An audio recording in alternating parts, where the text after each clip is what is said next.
தொந்தரவு பண்ண வேண்டாம், இப்படிலாம் பேசக்கூடாது. சனகர் எப்படி பேசினா தெரியுமா? எரிசலும் சுற்றி நாங்கள் காவல் போட்டு நீ எதை வச்சு நம்பிக்கை இருக்கீங்க அப்படின்னு பேசுகிறார். அவ்வளோதான், உன் கதை முடிஞ்சு போச்சு அப்படின்றது. ஆஸ்பத்திரியிலே இருக்கிறார். டாக்டர் சொல்லுகிறார், நான் 5 மணி நேரம் கேட்டுருக்கோம் அப்படின்னு டாக்டர் சொல்கிறார். டாக்டர் என்ன சொன்னார் அப்படின்னு ஒரு பார்க்க வந்து கேட்குறாரு.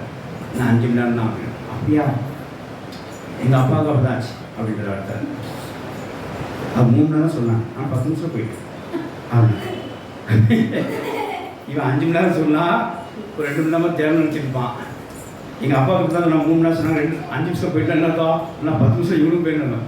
இப்படி போய் ஆஸ்பத்திரி சொன்ன என்ன ஆகும்? அங்கே போய் நம்ம கர்த்தர் வார்த்தை சொல்லணும்.